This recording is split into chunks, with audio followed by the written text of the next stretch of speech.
Olá pessoal, falando deste livro aqui, Dúvida, uma História. Então ele vai, os grandes questionadores e seu legado, de Sócrates a Jesus, a Nietzsche e Einstein.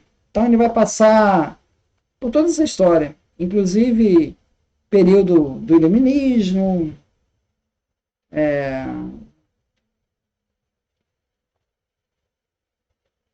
o período do marxismo até a era moderna.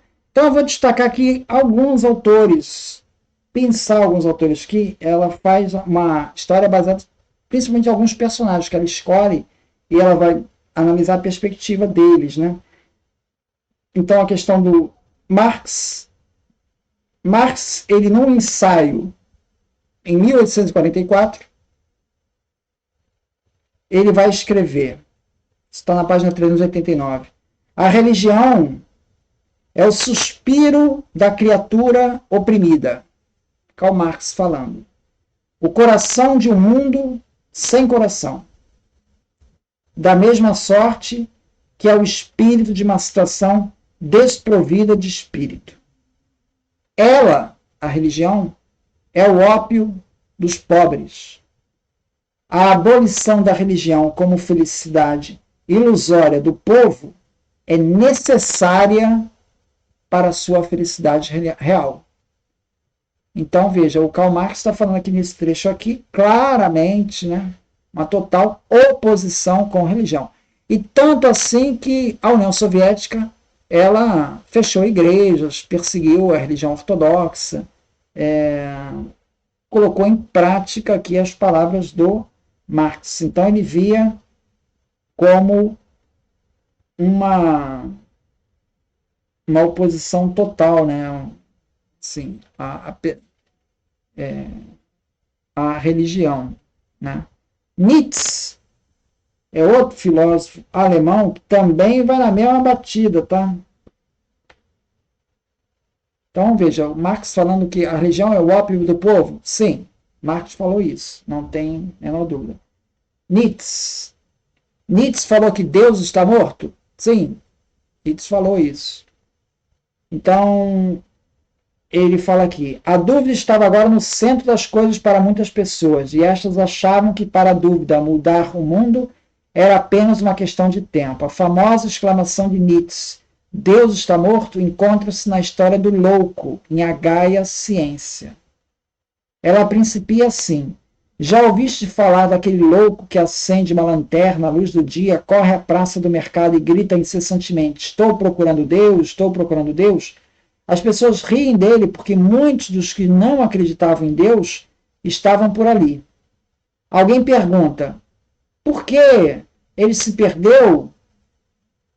Falando, zombando, né? Por que Deus se perdeu, né? Aí o outro, ele perdeu o caminho como uma criança? Ou ele está escondido? Tem medo de nós? Estará viajando? Terá emigrado? As pessoas zombam. O louco saltou no meio delas e fuzilou-as com o olhar. Onde está Deus? Já lhe digo, nós o matamos, vocês e eu. Essa é a passagem da ciência em que Nietzsche diz que Deus está morto.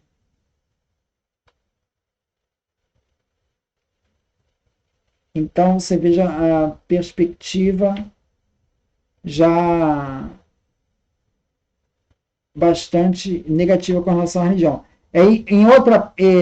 O Nietzsche ele propôs uma nova moralidade, quer dizer, se por um lado o cristianismo deve acabar, porque o cristianismo ele fomenta a humildade, valores que não exaltam a virtude, a coragem, a nobreza, né? É uma religião que bota para baixo, faz a pessoa diminuir a pessoa, né? Então Nietzsche falava, não, nós precisamos de uma nova moralidade, a moralidade do super-homem, que ele falava. Uma pessoa que transcende os vínculos civis do momento e galga, por meio do conhecimento e do adestramento, as alturas de todos os tempos. Aí Nietzsche diz assim, o cristianismo fez o que pôde para fechar o círculo e declarar que até mesmo a dúvida era pecado. Supõe-se que alguém mergulha na crença sem razão por um milagre, e daí por diante nada em suas águas, como se estivesse no mais luzente e menos ambíguo dos elementos, mesmo relance nos elementos, mesmo relance de óleo sobre a terra, mesmo o pensamento que talvez a pessoa exista para algo mais além de nadar, mesmo o mais ligeiro impulso da nossa natureza anfíbia, tudo isso é pecado.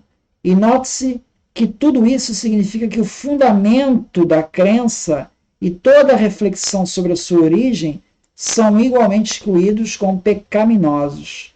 O que se requer é a cegueira. Então, o que o cristianismo requer é a cegueira, é a intoxicação, é uma canção eterna sobre as ondas nas quais a razão mergulhou. Quer dizer, a razão já foi embora há muito tempo, já foi afogada, né?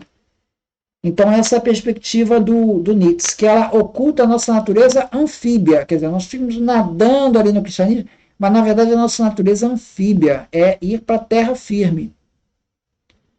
Então ele usa essa analogia.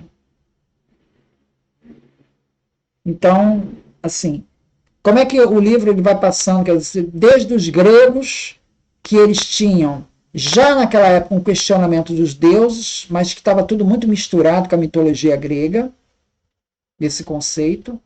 Aí vai atravessando, passa pelo cristianismo, passa pelo judaísmo, passa pelo budismo, pelo islamismo. O livro vai falando sobre todas essas passagens.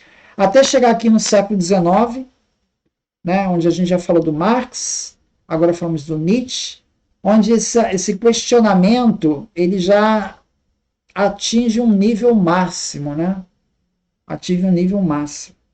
E aqui ele vai falar também do Albert Einstein. Afinal, Einstein acreditava em Deus ou não? Ele vai falar aqui, ó.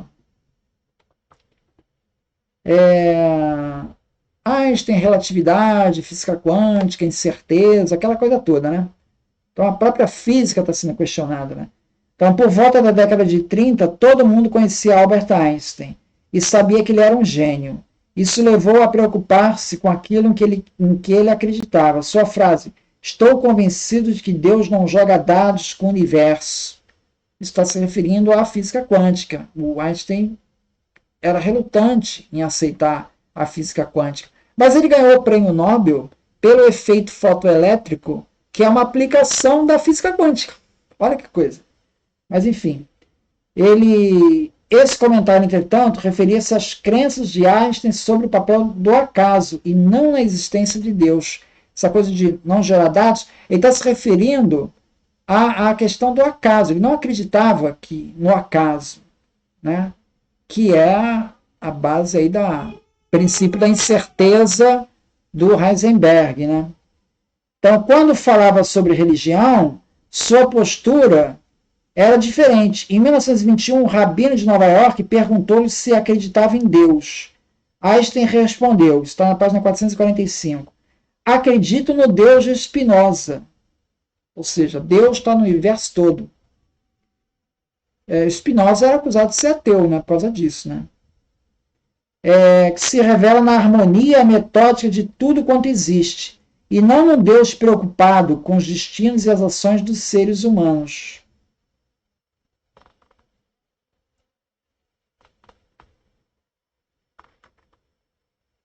Não acredito num Deus pessoal e nunca neguei isso, mas expressei-o claramente. Se existe alguma coisa em mim que se possa chamar de religião, essa coisa é a admiração ilimitada pela estrutura do mundo até onde a ciência consegue desvendá-la. Então é a ideia do logos, né? A ideia da razão. Existe um logos, uma razão que permeia todo o universo. O universo ele é acessível à mente. Ele segue uma razão, tá? Então essa é a perspectiva do Einstein. Por isso que ele fala que ele é o Deus de Spinoza, porque o Spinoza está falando da mesma coisa. Spinoza não acredita em milagre, milagres não existem. O que existem são fenômenos naturais que você ainda não entendeu, porque na verdade tudo pode ser descrito por meio de uma razão. Tudo tem uma razão de ser. Tudo tem uma lógica, tá?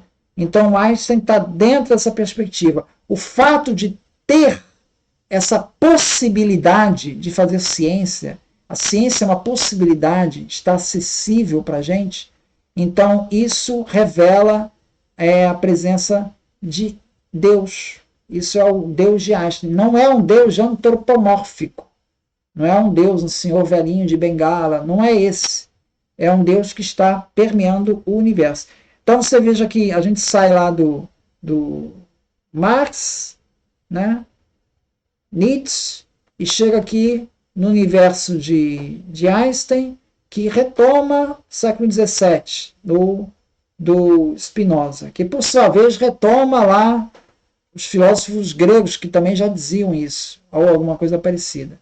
Então esse conceito, esse livro, ele vai trazendo essa perspectiva, né? A perspectiva da divindade, da relação do homem com Deus, ao longo de diferentes culturas e diferentes épocas, e que isso foi tendo diferentes respostas ao longo do tempo.